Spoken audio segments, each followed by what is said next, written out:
from the Asian Community Development Council.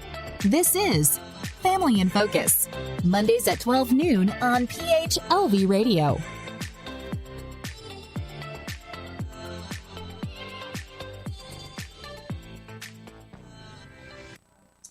Hi, everyone. Happy Monday. Welcome back to the Family in Focus podcast here, brought to you by ACDC, the Asian Community Development Council.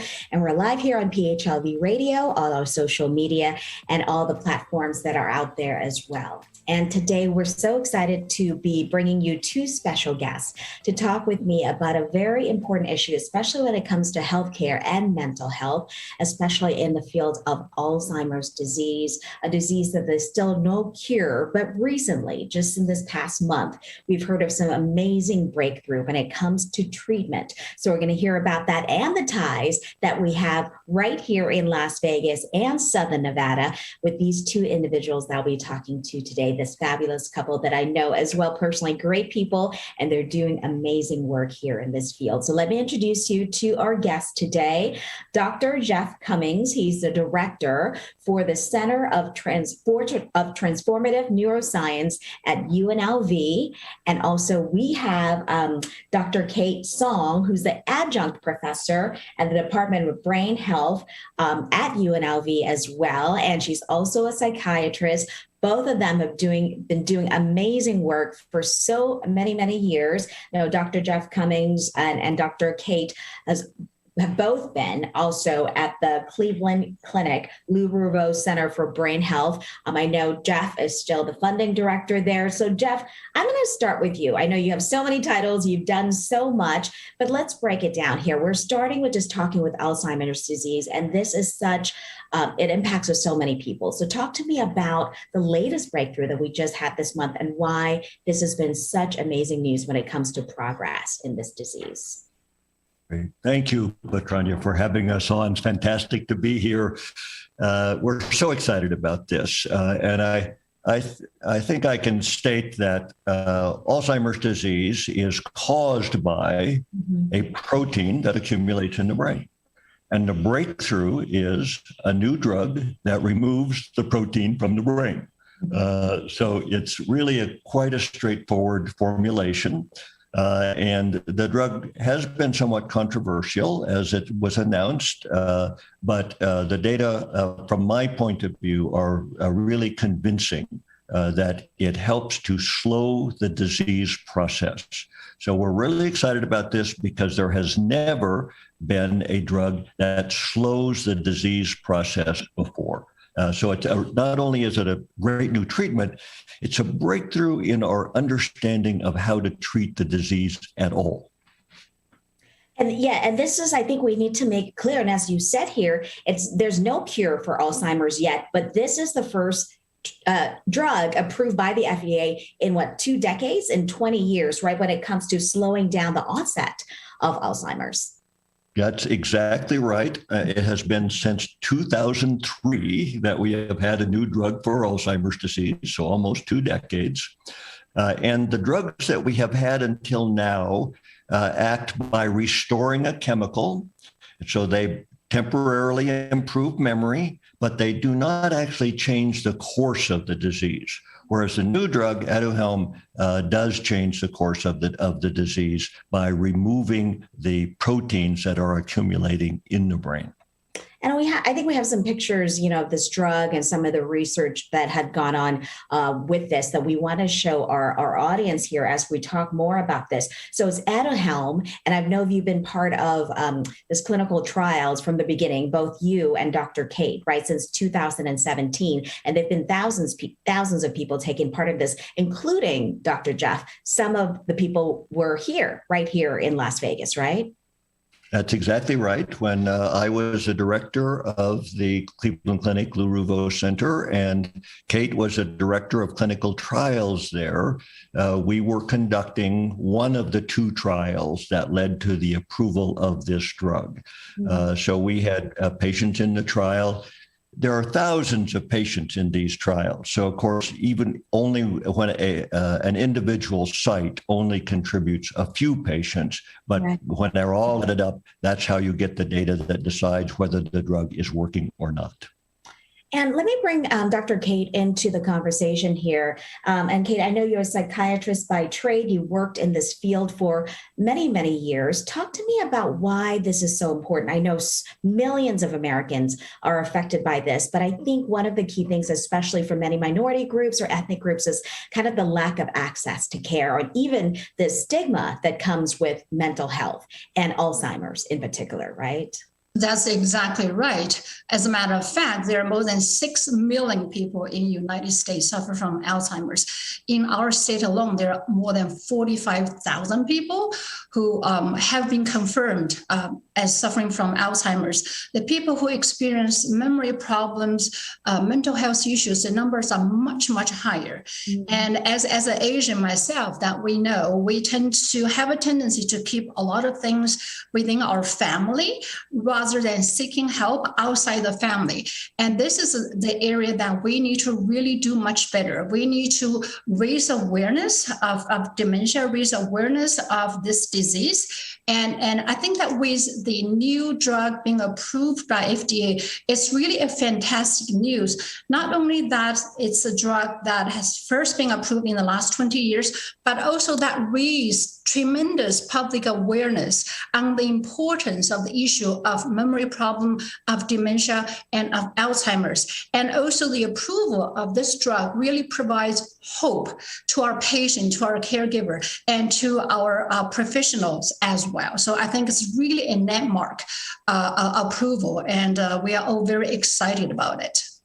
And I think you hit the nail there, where the Asian American community really have just been, part of this conversation, because we're the fastest growing immigrant group here in the U.S. right now. And with that, of course, Kate, the growing number of older people, right? And this disease mainly affect older population. And a lot of the, we've talked about with the Asian Community Development Council, the help they're trying to give the community is the lack of access, including mental health care, other kinds of health care, but the language barrier as well. And I think, Kate, you're trying to do a lot of work here, not just, giving people the access to the news here with medication, but also understanding of this disease. And this is so important, especially for the Asian American community, right?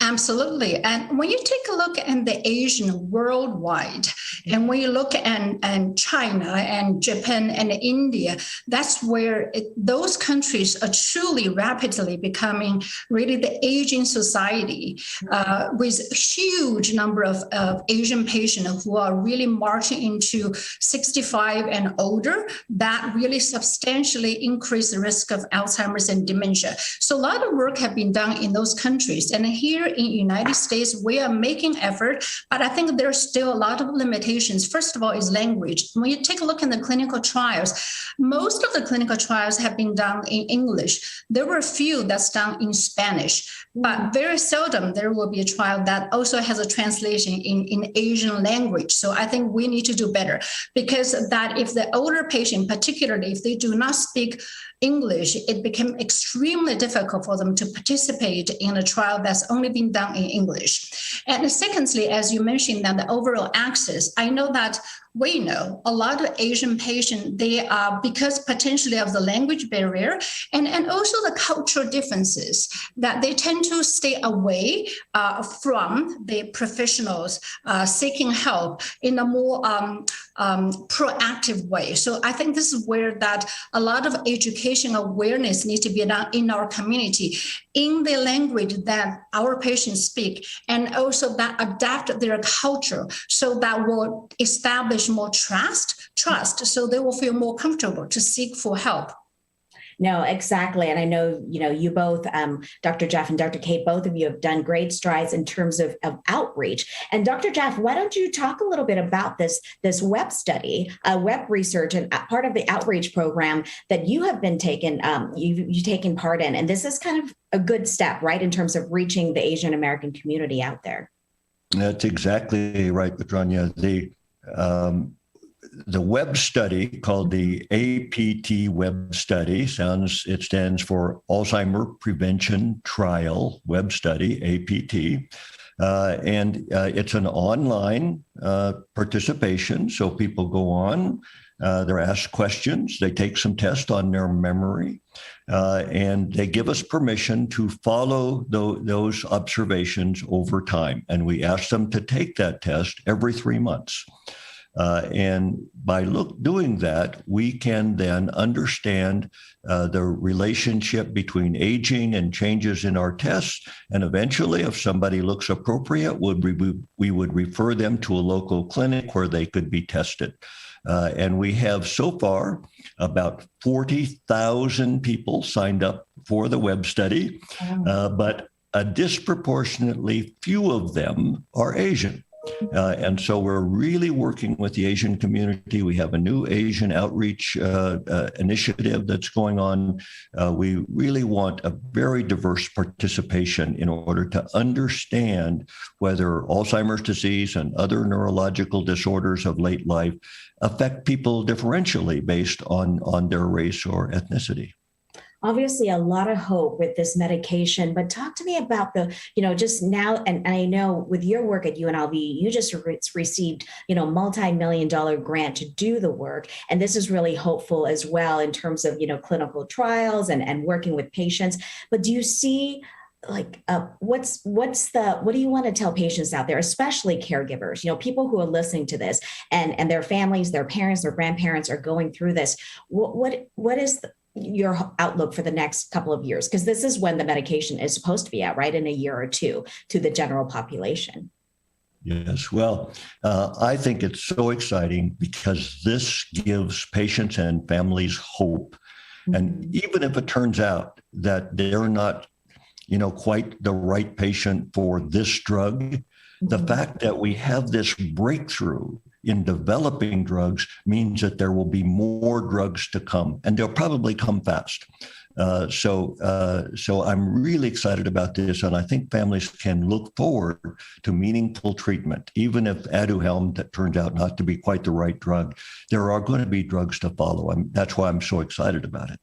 Yeah. And I think, for people to understand, we're talking about Alzheimer's in general, but, when it comes to just improving the odds of people surviving this disease, right? I think it's true when you think of, like cancers or other things like that, there's still no cure, but people are living longer now, right? When they have diseases like cancer. So Dr. Kate, when you hear of news like this, maybe it's just the starting, but this is hope for people because more and more people are affected by Alzheimer's every year, right?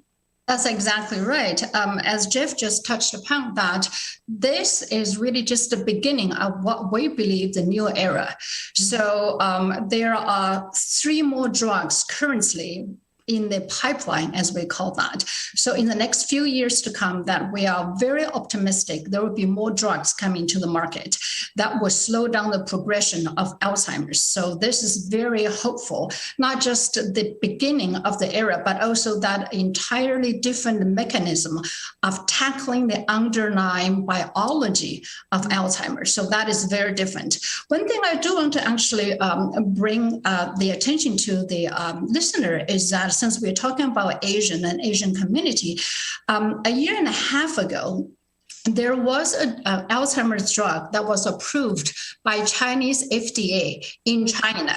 So that was a tablet, was an oral drug. And right now, this drug is just started. We just started the global phase 3 trial on this drug worldwide, so that for Asian people here, and then they can certainly really line up and participate in the clinical trial for this specific drug, which was actually approved in China.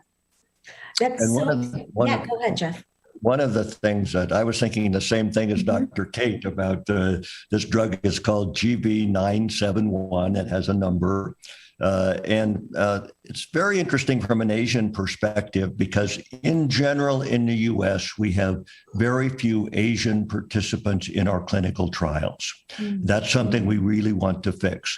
But in this particular global trial, 40% of the patients will be from China. And that means we'll have a lot of insight into how the drug works in Asian individuals. And I think that's so important. So many trials have been done in North America and Europe, and then we really don't know how the drug works in other populations. So this trial is really great because it is going to include so many Asian patients. And you both have alluded to this a little bit, but talk to me about, because I'm sure there's, aside from the language barrier, the cultural part, a lot of fear still, right? For people, especially if they've not been used to taking part in clinical trials or not sure what the medication is going to do to them. How do you making that step forward and getting both the caregivers and the patients themselves to be more open and taking part in something like this? Dr. Kate, you want to take that? Yeah, I think this is something that we have been working on as a field for many, many years. And, first started in African American, Hispanic, and Asia. So I think that a critically important issue is really to establish trust. Mm-hmm. And historically, when you look at if the Asian patient feel comfortable to go to their doctor, and they have to feel that they can trust that particular individual, and their family have to trust that particular individual. One of the strategy we have started to implement is that identify the patient or connect the patient with the physicians, either family care physicians or their neurologist or specialist, that they share in the same community, so that they see their physician in the church or they go to the same grocery store, then they feel that's part of themselves. And then they have this initial trust that will overcome some initial barrier. But obviously, as time goes on, the trust will continue to be established and built upon. And then that's where a bit more in-depth education can be conducted, because the patient have to feel, first of all, open to receive the information before we can provide the information.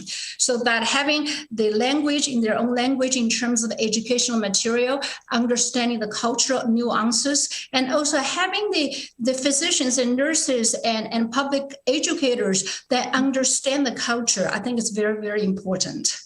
And I think we're so lucky to have, both you, Dr. Kate and Dr. Jeff here, and to have this Center for Transformative Neuroscience right here at UNLV to be this local resource for so many communities, including the Asian American Pacific Islander. And Dr. Jeff, talk to me a little bit about that kind of local resource that's here and why it's so important, not just for, when we have this amazing breakthrough, the first one in 20 years, but just like overall day to day when it comes to treatment and providing the help and the resources for both the caregivers and also for the patients themselves. So thank you for asking us, Petrania. The Center for Transformative Neuroscience studies clinical trials. So I mentioned that each site contributes a few patients to clinical trials. So in order to get the big picture of clinical trials, you have to study many clinical trials. So we are using artificial intelligence and machine learning at the university to interrogate a huge database that exists for all Alzheimer's disease clinical trials. It's required by law that companies register their trials on this website. So that's what we're doing primarily in the Center for Transformative Neuroscience. We are not a clinic, but we certainly connect people with clinics and care. We promote all sorts of programs, including Dr. Kate's, that help with brain health and to help reduce the risk for Alzheimer's disease and dementia. And Dr. Kate, maybe you can jump in here, jumping off Dr. Jeff's point of such important work happening here, but just for everyday people. And like you said, there's so many people where Alzheimer's is still such a mystery. They still don't really understand, even if their families are going through this or maybe the early onset. What do you want to tell people out there about what they need to know? And if they're dealing with this, the kind of treatment and the future and the importance of getting early detection? We are very excited. In the last decade or so, there has been tremendous scientific progress made on how we can reduce risk, mitigating the risk of developing Alzheimer's and dementia. So that's extremely exciting. We know that Alzheimer's has many underlying causality, and age is one of the biggest risk factor. That's why that for people who are older than 65, by and large, there are about 4% to 5% of those who will develop Alzheimer's. And also in the past, that Alzheimer's was believed that there's nothing you can do about it. right? So now that has changed. That has changed significantly, that we understand there's so many things that you can do. You can take control from the lifestyle perspective of reducing the risk. So when I was at the Cleveland Clinic, Lulu Center for Brain Health here, we developed the healthybrains.org platform. That's a really interactive platform that will share with the audiences the way how they can get engaged in what we call the 6 pillars of brain health, which really encompasses many aspects of the lifestyle, including eating healthy, stay very active physically, and can continue learning new things and keep your brain stimulated, and stay connected socially with your family, with your friends. And also that another very important thing is pay attention to your overall mood, because anxiety and stress and lack of sleep can all be risk factors for dementia. And last but not the least, that there are many medical conditions such as hypertension and diabetes and obesity can also increase the risk. So that have your medical condition checked. If you are on medication, be sure to take your medication regularly to stabilize your medical condition. That can all help in an effort to reduce the risk for Alzheimer's. So I think that we are really looking at reducing risk and eventually prevent Alzheimer's. So that's a very exciting area. And this is something everybody can get involved and everybody can do.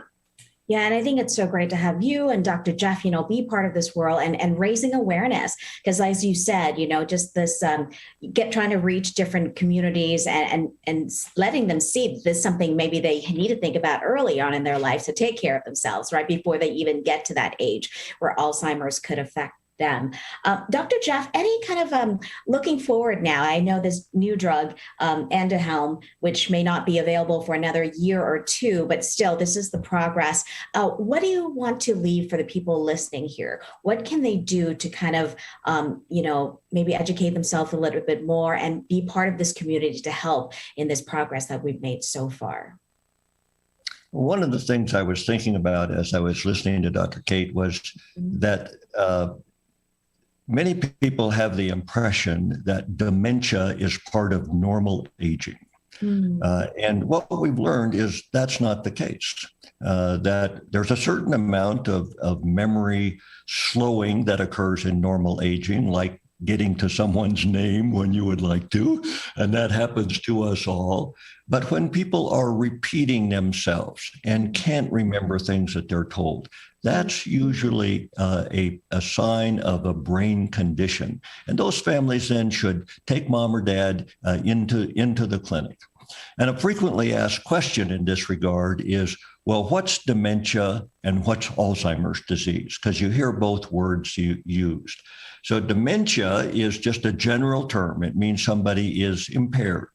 And then the most common cause of dementia is Alzheimer's disease.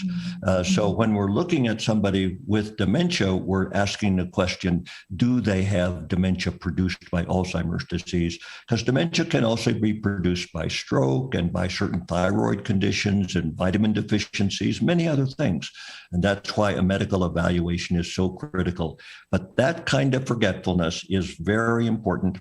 And it's the kind of thing that might lead a patient to be recommended to go on Aduhelm. It works best in very mildly affected patients. So before mom or dad gets very, very severely affected. And it actually is probably going to be available very soon. We think that it will be on the market in a few months and maybe within a few weeks. So once the FDA has said yes, go ahead, they try to get the drug to patients as quickly as possible. That's amazing news. And that's, I think, just new information that people are getting now that this could be, available for them. And I think this gives hope to so many families. But like Dr. Kate said as well, I think the important part now is getting people that access to care and getting people to go out there, right? And bring their family members, parents and grandparents to get care while they can. Dr. Kate, any final words you want to say from your end, especially, to the Asian American community in general, because this affects them as well, with more and more Asian American people, especially here in the U.S. and affected by Alzheimer's, which could be deadly, right? I mean, this is something very serious. Absolutely. Hope. I think that's an important message I want to convey. When you take a look at the progress we have been making, first of all, that in terms of the early diagnosis of Alzheimer's, in the past, we have to rely on autopsy to confirm the diagnosis. But now we have the brain imaging to confirm the diagnosis. Now there are new blood tests coming out to confirm the diagnosis. And obviously that there have been many screening tests that have been developed that become readily available for general public. So I think tremendous progress has been made in terms of the detection. So I encourage people to go online. There are many platforms from the AARP to the Cleveland Clinic. And then there are so many, and of course the Alzheimer's Association. So there are many information portals where people can have access to understand the disease. And also they can even do some initial assessment online by themselves or for their mom and dad. And then there afterwards, they can take them to the physicians. And also that, as Jeff has alluded to, that in terms of the treatment, that we have been making a lot of progress and more to come. And even more excitingly is the progress made on the prevention, on the lifestyle, reducing risk. So I think there's tremendous hope that's been made. And I think ultimately, all this will depend on our patient, our caregiver. They need to get involved, right? So a lot of caregivers, they are the children, or they have the family member who suffer from Alzheimer's. So in a sense, and they are at a high risk. So it's a caregiver that really need to take a look at their own mental health, because a lot of times they have been under a lot of stress. They are suffering from sleep deprivation, anxiety, and depression. Those very fact can put them at a high risk for dementia. So they need to take care of themselves, and then they don't have to feel shy to ask for help for themselves. So there are many help out there. So take care of themselves. I think that's also a very important things to keep in mind as well for the caregivers. Yeah, that's great parting word. Dr. Jeff, any final word for you on, all the progress? And I know you've done amazing work, and we're so proud and happy to have both of you working here in Southern Nevada. Thank you, Petrania. As a scientist and a person who's devoted most of my career to research, I would just say this feels like science that matters. And that's what I'm so proud of. It's science that has been turned into public health and care for patients. And I just couldn't feel better about it. Great. Well, thank you so much again, both to you, Dr. Jeff Cummings, and to your beautiful, talented wife, Dr. Kate Zhong, who have done amazing work here in Southern Nevada. Again, Dr. Jeff is the director for the Center of Transformative Neuroscience at UNLV. Also, Dr. Kate is the adjunct professor of the Department of Brain Health. She's a psychiatrist as well. Thank you so much for both of you for taking the time to talk with us today. I know you're both very busy, especially with the news of this new drug that Dr. Jeff just told us here could be available in a matter of weeks or months. So we're so excited to see that progress. And thank you for sharing this important information with us, especially, for the Asian American community watching this program. Get that early detection, raise your awareness, and get educated, because this is so important, such an important issue for all of us out there. So again, Dr. Jeff, Dr. Kate, thank you so much for joining me today. And thank you everybody for watching us here on PHLV Radio. And we hope to bring you more important information coming up in the future. Thank you for watching, and we'll see you next week.